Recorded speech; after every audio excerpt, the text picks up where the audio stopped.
If I could place a mirror in front of you that reflected not your face, but your mind, would you dare to look into it? Most people believe they would. Most people imagine they are brave enough to face the truth about themselves. But here's the uncomfortable reality. The greatest deception in your life is probably not coming from politicians, advertisers, strangers, or even the people who have betrayed you.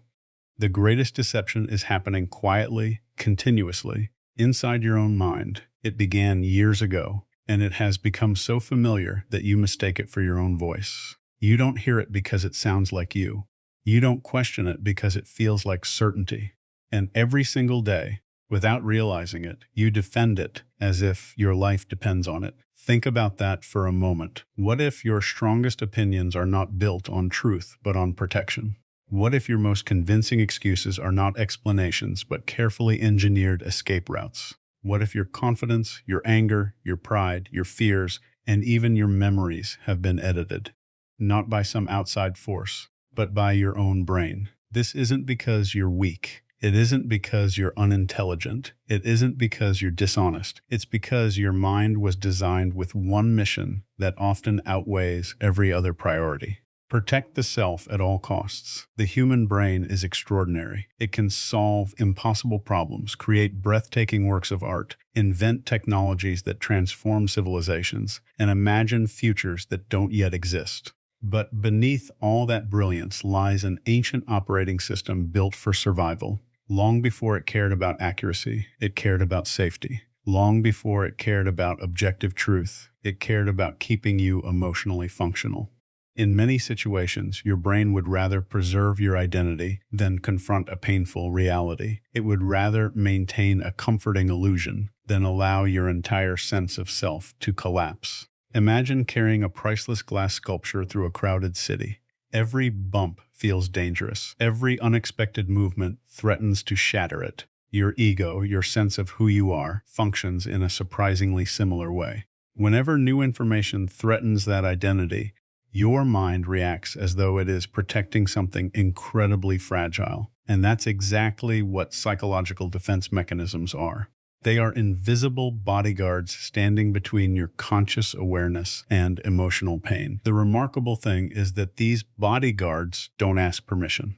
They don't announce themselves. They don't say, "I'm about to distort reality for your own comfort." They simply go to work. They rewrite memories. They reinterpret events. They invent explanations. They redirect blame. They soften failures. They amplify the mistakes of others while shrinking your own. And because they operate automatically, you experience the final product without ever witnessing the editing process. Have you ever walked away from an argument absolutely convinced you were right, only to discover later that you had overlooked something obvious? Have you ever made a decision first and created logical reasons afterward? Have you ever insisted you weren't upset while everyone around you could clearly see your frustration? These moments are not random. They are clues.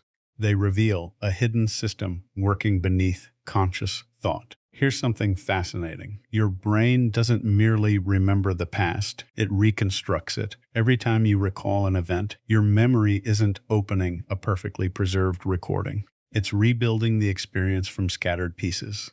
During that reconstruction, emotions, beliefs, expectations, and current circumstances influence what you remember. In other words, every memory is partly history and partly interpretation. That's why two people can experience the exact same event and later describe completely different realities. Neither person is necessarily lying intentionally. Their minds have simply protected different emotional needs. Now imagine this process extending far beyond memory. Imagine it shaping your relationships. Imagine it influencing your career decisions. Imagine it affecting your political beliefs, your confidence, your fears, your ambitions, and even the stories you tell yourself before you fall asleep. Suddenly, self-deception is no longer a rare psychological curiosity. It becomes one of the central forces directing human behavior. This realization can feel unsettling. Nobody likes discovering that they are less objective than they imagined. We prefer to believe we're independent thinkers who carefully evaluate evidence before reaching conclusions. But countless psychological studies suggest something much more humbling. Often, Emotion arrives first. Logic arrives later as its lawyer. Instead of asking, what is true? The mind quietly asks, how can I make my preferred conclusion appear reasonable? That doesn't mean rational thinking is impossible. It means genuine honesty requires extraordinary effort. It requires learning to question the stories that feel most comfortable. It requires developing the courage to notice when certainty appears too quickly. And perhaps most difficult of all, it requires accepting that your mind is capable of protecting you in ways that can also limit you. The irony is almost poetic. The very mechanisms that once helped your ancestors survive moments of overwhelming fear can become obstacles to growth in modern life. A defense mechanism may shield you from temporary emotional pain, but if it remains unchecked, it can quietly imprison you inside an outdated version of yourself. Every avoided truth demands maintenance. Every illusion consumes energy. Every excuse postpones change. Picture someone standing inside a room with all the windows covered. The darkness feels normal because it's all they've ever known. Then someone opens a single curtain. At first, the light hurts. They instinctively want to close it again. But slowly their eyes adjust. They begin to notice colors they had forgotten existed. Reality hasn't become more painful. It has become more visible. That is what psychological awareness does. It doesn't create new problems. It reveals old ones that were hidden beneath comforting narratives. And while that process can be uncomfortable, it is also profoundly liberating. Because the moment you recognize a defense mechanism, it begins to lose some of its power. You are no longer reacting automatically. You are observing the reaction itself. That tiny shift from being controlled by your mind to observing your mind is where real transformation begins. Over the next several moments, we're going to explore 7 psychological defense mechanisms that influence nearly every human being. Some are subtle enough to escape notice for decades. Others appear so frequently that entire relationships become built around them. None of these mechanisms make you broken. None make you a bad person. They simply reveal how extraordinary the human mind is at balancing survival with truth. As we move through each one, I invite you to resist a common temptation. Don't spend this time thinking about someone else. Don't mentally assign these patterns to your spouse, your coworkers, your parents, your friends, or that person who always seems impossible to deal with. That's the easiest trap of all. The mind loves recognizing blind spots in others because it protects us from noticing our own.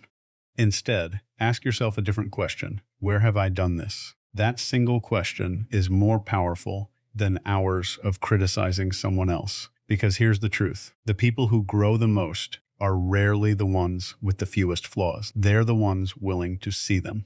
Growth doesn't begin when you become perfect. It begins the moment you stop defending the parts of yourself that need to change. The first defense mechanism is so common that almost everyone has experienced it, yet almost no one notices it while it's happening. It quietly changes conversations, reshapes relationships, and influences decisions before we even realize we've made them. It can preserve our self-image for years while keeping us trapped in cycles we desperately want to escape. To understand it, we first have to understand a simple fact about human nature. Admitting painful truths is often far more difficult than inventing comfortable alternatives. The first defense mechanism is denial.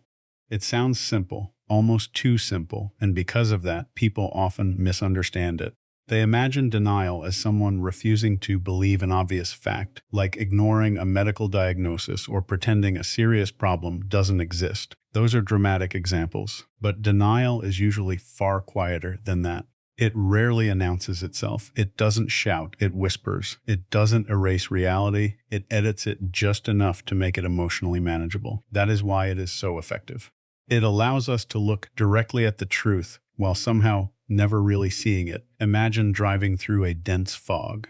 The road is still there. The trees haven't disappeared. The cliffs haven't moved. Everything exists exactly as it did before. The only thing that has changed is your ability to perceive it clearly. Denial works in much the same way. Reality remains untouched, but your perception becomes filtered through the need for emotional protection. The mind softens sharp edges, dims uncomfortable details, and creates just enough uncertainty to postpone the pain Why would the brain do this? Because sudden emotional overload can be devastating. Human beings are not machines capable of processing every painful realization instantly. Sometimes the truth arrives with such force that accepting it all at once would leave us emotionally paralyzed. In those moments, denial functions like a psychological shock absorber. It slows the impact. It gives the mind time to adapt. In the short term, this can be remarkably helpful. It allows a grieving parent to make funeral arrangements before the full weight of loss arrives. It allows someone facing a life-changing diagnosis to gather information before fear overwhelms reason. In these situations, denial serves a purpose. It creates breathing room. The problem begins when temporary protection becomes permanent residence. A bridge is useful when it helps you cross a river. It becomes a prison if you refuse to leave it. Many people spend years living inside denial, mistaking emotional comfort for emotional health. They convince themselves that tomorrow will somehow solve problems they refuse to acknowledge today. They tell themselves that relationships are fine despite constant conflict. They insist that unhealthy habits are under control while those habits quietly tighten their grip. Think about how often people say, "Everything is fine," when almost nothing is fine.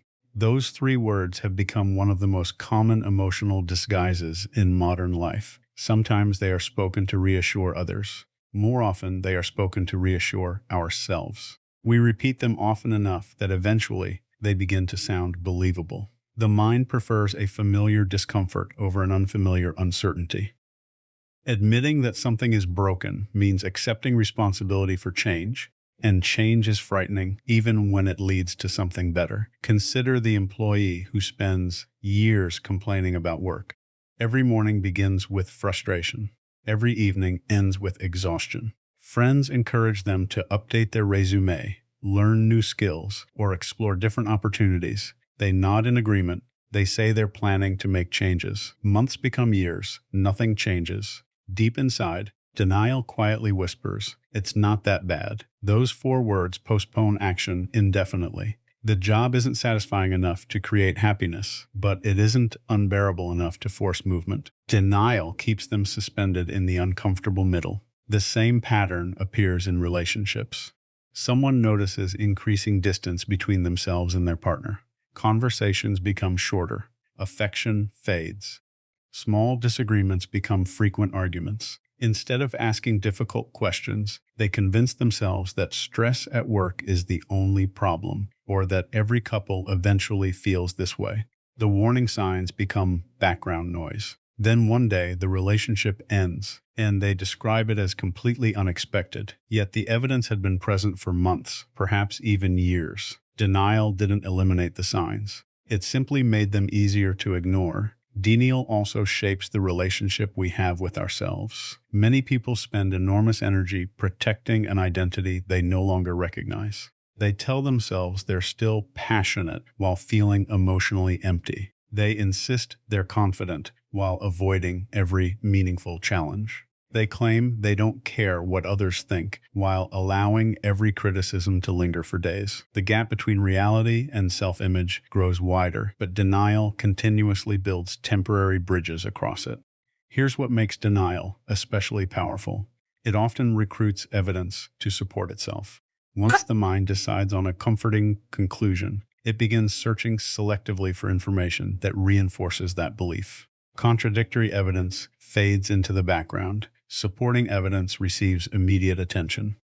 Before long, the illusion feels completely logical because the mind has quietly curated the information it allows into awareness. We don't merely avoid unpleasant facts, we become surprisingly skilled at explaining them away. Imagine a gardener who notices yellow leaves spreading across a tree. Instead of examining the roots or checking the soil, they simply paint the leaves green. From a distance, everything appears healthy. Visitors compliment the beautiful tree.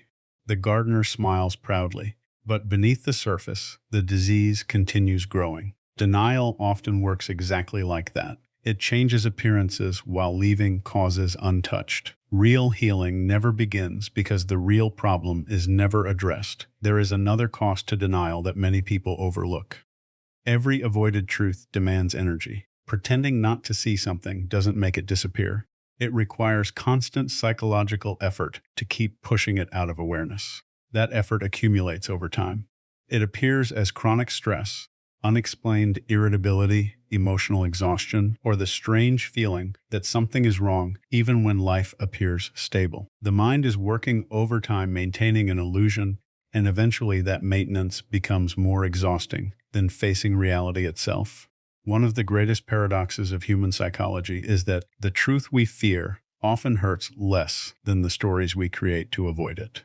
Waiting for medical results is frequently more terrifying than receiving them. Imagining rejection is often more painful than hearing no. Avoiding an honest conversation can create years of anxiety that far exceed the discomfort of speaking openly. Our imagination, fueled by denial, has an extraordinary ability to transform uncertainty into suffering. Have you ever noticed how quickly relief appears once a difficult truth is finally acknowledged? It doesn't mean the situation suddenly becomes pleasant. It means the exhausting struggle between reality and illusion finally ends. Energy that was once spent hiding can now be invested in healing. Clarity replaces confusion. Direction replaces avoidance. Acceptance creates possibilities that denial could never offer. None of this suggests that facing reality is easy. It rarely is. The truth has a way of dismantling identities we spent years constructing. It forces us to admit mistakes, reconsider beliefs, and sometimes begin again from the ground up.